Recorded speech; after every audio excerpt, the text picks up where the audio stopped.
తనయ్య హత్య కేసులో కోర్టు ఏం తీర్పిచ్చింది సార్? యాక్చువల్గా తెలుగు రాష్ట్రాల్లో సంచలనం సృష్టించినటువంటి కేసు ఏమీ లేదు, ఒక పరువు హత్య. అండ్ పరువు హత్య అనే పేరు కూడా ఈ కేసు నుంచే చాలా పాపులారిటీకి వచ్చింది. అంతకు ముందు కూడా పరువు హత్యలు జరిగాయి బోలెడు, బట్ అంత నోచుకోలే. ఇది దేశవ్యాప్తంగా సంచలనం ప్రేమికులందరూ బాగా ఖండించారు ఈ కేసుని. ఆయనకి శిక్ష విధించాలి, ఆ అమ్మాయికి న్యాయం జరగాలి అని. ఇద్దరు కూడా చాలా బాగుంటారు జంట, పిల్లోడు బాగుంటాడు, ఈ అమ్మాయి చాలా బాగుంటుంది. సో అలా ఈ కేసుకి కొంచెం మంచి ఇది వచ్చింది. పైగా ఆర్జీవి గారు వెంటనే దీన్ని మర్డర్ అనే ఒక సినిమా తీసేయడం దీనికి ఇంకా పెరిగిపోయింది. సో ఇట్లాంటి టైంలో పరువు హత్యలు ఏంటి, ఇప్పుడు ఇక్కడ జరిగిన దాంట్లో నేనైతే ఎవరిని సమర్థించను, అందరూ శుద్ధపూసలను కూడా నేను అన్నాను. ఏం చేస్తారంటే చిన్నప్పటి నుంచి ప్రేమగా పెంచుకుంటారు పాపని. అన్ని ఏది కావాలన్నా ఇస్తారు. వీళ్ళకి తిండి లేకున్నా ఆమె కడుపు నింపుతారు. వాళ్ళు పచ్చడి వేసుకున్నా ఈమె కనీసం ముద్దపప్పు ఆమ్లెటో వేసిస్తారు. ఇలా పెంచి అప్పుడు నేను ఎక్స్కర్షన్కి వెళ్తాను ఫ్రెండ్స్తో, అయ్యో పాపం పిల్ల ఎక్కడికి వెళ్ళొద్దని చెప్పి వాళ్ళ దగ్గర ఉన్నా లేకున్నా కూరగాయలకు దాచుకున్న డబ్బులని సరే మరి తన తర్వాత చూసుకుందాం, పిల్ల బాగుంటుంది కదా అని పంపిస్తారు. ఇలాంటి టైంలో పెళ్లి చేసే టైంకి వచ్చినప్పుడు వాళ్ళకి ఇచ్చి చేద్దామా వీళ్ళకి ఇచ్చి చేద్దామా అని ఆలోచిస్తారు. ఫస్ట్ మన వాళ్ళు వరుసలో ఎవరు ఉన్నారు, వాడు మంచోడేనా, వాళ్ళ కుటుంబం మంచిదేనా, ఇన్ని ఆలోచిస్తారు అమ్మాయి గురించి. ఈ అమ్మాయి ఏం చేస్తుంది, ఎవడో ఆకు పక్కగాడు వస్తాడు, ఐ లవ్ యూ అనగానే చాలా వెంటనే వావ్ అని చెప్పి బండి ఎక్కేస్తాడు. నీకు అర్థమైంది? అంతే అంతే. అంటే ఆ తర్వాత వచ్చి ఇంట్లో గొడవ, నాకు వాడే కావాలి, నువ్వు వద్దు నువ్వెవరు అని చెప్పి అమ్మని అంటారు, నువ్వెవరు అని చెప్పి నాన్నని అంటారు. అట్లా ఉంటారు. ఆ ప్రేమే చాలా ముఖ్యం నాకు, వాడు నాకు మీ అందరికంటే ఎక్కువ, మీరు అందరూ చూపించే ప్రేమ కంటే అరిటాకు ఎక్కువే చూపించాడు నాకు, నీ 20 ఏళ్ళ ప్రేమ వాడి 2 రోజుల ప్రేమ కంటే అసలు బలా దూరు, ఇలా చెప్పేసి ఇంట్లో గొడవ పెట్టుకుంటారు. వీళ్ళకి ఏంటంటే ఒకటి, అమ్మాయి మీద ఉన్న ప్రేమతో అబ్బాయి మీద పగ పెంచుకుంటారు. అమ్మాయి మీద ఉన్న ప్రేమతో అబ్బాయి మీద పగ, ఇది కామన్. నెక్స్ట్ నా కూతురికి ఏం మందు పెట్టావరా, ఏం చేసావరా, ఇలా అని చెప్పి వాడి మీద పగ పెంచుకుంటారు. ఆ పగ కాస్త నెక్స్ట్ మన కులపోడు కాదు అని తెలిస్తే కొంచెం ఫ్యూడలిస్టిక్గా ఉండే ఈ పేరెంట్స్ ఎవరైతే ఉంటారో ఇక అసలు యాక్సెప్టే చేయరు.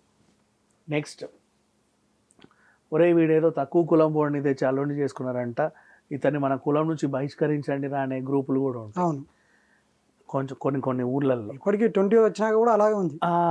వాడు మళ్ళీ వీళ్ళనే సూటుపోటి మాటలతో కూడా ఇవన్నీ నేను పడడానికి కారణం నా కూతురు వెళ్ళిపోవడం కాదు, నా కూతుర్ని తీసుకెళ్ళిన వాడు అనే ఒక పగ ఉంటుంది. మళ్ళీ ఆ పగ పెరిగి పెరిగి పెరిగి తర్వాత వాళ్ళు అక్కడక్కడే తిరుగుతూ ఉంటారు, ఇట్లా చూసుకుంటూ రగిలిపోతా ఉంటారు. రగిలిపోయి ఏం చేస్తారంటే చంపేయాలి అని చెప్పి ఆ టైంకి ఏమనిపిస్తే మైండ్ వేరే వాళ్ళతో సుపారీలకి పల్లిచ్చి వాళ్ళు చంపే అంటారు.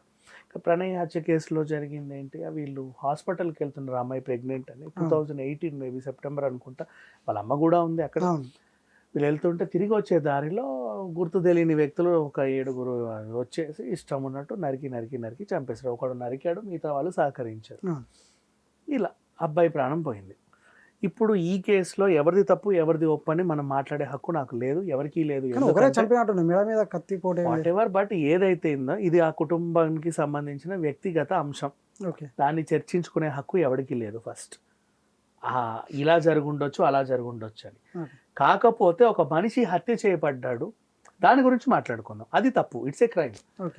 అండ్ నెక్స్ట్ ఇప్పుడు ఈ క్రైమ్లో ఏం జరిగింది, ఒకడు వచ్చి ఎవడో సుపారీ ఇచ్చిన పాపానికి నువ్వు ఇంత కత్తి తీసుకొని వాడి దగ్గర ఇంత డబ్బులు కమ్ముడిపోయి ఒక మనిషి మెడ కోసావు, గొంతు కోస్తున్నావు, మొహం మీద కోస్తున్నావు, గుండెల మీద కోస్తున్నావు, ఆ ప్రాణం తల్లడిల్లిపోతుంది. నేను ఇలాగే ఎవడరా వీడిని ఎందుకు కొడుతున్నాడు, ఎందుకు పొడుస్తున్నాడు అంటుంది.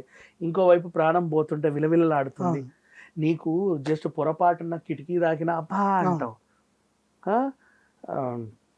కార్ డోర్ తీసిన తర్వాత కింద ముళ్ళు గుచ్చుకున్న అబ్బా అంటావు, పొరపాటున మెట్లు మీద పడ్డా బాత్రూంలో పడ్డా అమ్మ అంటావు. ఒక మనిషి నీలాగే పుట్టాడు, వాడు కూడా నీలాగే ఈ భూమి మీదకి వచ్చాడు, నువ్వు ఎలా పుట్టావో వాడు అలాగే పుట్టాడు, అంతేగా. నువ్వు ఎలాగైతే తిరుగుతున్నావో, ఏ గాలి నువ్వు పీల్చుకుంటున్నావు వాడు కూడా అదే గాలి పీల్చుకున్నాడు, అలాగే ఉన్నాడు, వాళ్ళకి ఒక కుటుంబం ఉంది. నువ్వు ఇలా మనిషిని నరికేస్తున్నావు, ప్రాణం విలవిలవిలలాడిపోతుంది. అరే రే ఇక్కడ పోటు, ఇక్కడో పోటు, ఇక్కడో పోటు, ఇక్కడో పోటు. నీకెవడిచ్చాడో ఈ అధికారం? ఒకటి కొట్టే అధికారమే మనకు లేదు, అలాంటిది నరుకుతున్నావు నువ్వు. సో అదే శిక్ష నీకు పడితే కానీ నీకు తెలుస్తుంది. ఇప్పుడు ఉరి తీశారు కానీ ఉరికి సొల్యూషన్ కాదు. నీకు అలాగే శిక్ష పడితే తెలుస్తుంది ఆ అవతల మనిషి పడ్డ బాధ. నువ్వు తెలుసుకొని రియలైజ్ అయ్యాలనుకున్నా నువ్వు ఉండవు మళ్ళీ. నువ్వు ఇంకో జన్మకని రియలైజ్ అవ్వలేవు. కానీ ఈ ఇన్సిడెంట్ని చూసి నీ శిక్షను చూసి 10 మంది అనుకోవాలి, ఓకే ఇలా చేస్తే ఇలా ఉంటుంది అని. నెక్స్ట్ అలా చేయడానికి భయపడాలి సంథింగ్. సో ఇప్పుడు ఇక్కడ జరిగింది ఏంటి, ఆ సుభాష్ శర్మ అనే ఆయనకి, సుభాష్ కుమార్ శర్మ ఏంటో, సుపారీ తీసుకొని వీళ్ళ మేస్త్రి అంటే ఈ మంచి మన పనులు చేసే మేస్త్రీలు కదా, రౌడీ మేస్త్రి. ఈ రౌడీలలో కిరాయి రౌడీలను తెచ్చుకున్న మేస్త్రి వీడు ఎంతకో ఒప్పుకున్నాడు. వీడు ఒప్పుకున్న దాంట్లో తలా ఇంత ఇచ్చి తిలాపాపం తలా పిడికెడు. వీడు main team leader. So team leader కాబట్టి నరకాలి, మిగతా వాళ్ళందరూ సహకరించాలి. ఒప్పుకుంది వీడు కాబట్టి వాళ్ళు కూడా ఒప్పుకునే సమర్థులే. ఒకవేళ వాళ్ళు ఎవడన్నా ఒప్పుకున్నాడు అనుకో, వీళ్ళందరూ వాడికి సహకరించాలి సుపారీ తీసుకుని. సో ఇలా ఒక అండర్స్టాండింగ్లో వాళ్ళు వచ్చారు. సో ఇప్పుడు నరికినందుకు నీకు ఉరి, సహకరించిన వాళ్ళకి జీవిత ఖైదు. ఇది కూడా ఎలా ఉంటుంది అంటే, ఆల్రెడీ వీళ్ళు జైల్లో ఉంటే ఒకవేళ ట్రయల్లో నువ్వు ఎంత పీరియడ్ అయితే నువ్వు శిక్ష అనుభవించావో దాన్ని నీకు శిక్ష పడిన తర్వాత అందులో నుంచి మైనస్ చేసి మిగతా రోజులు పంపిస్తారు.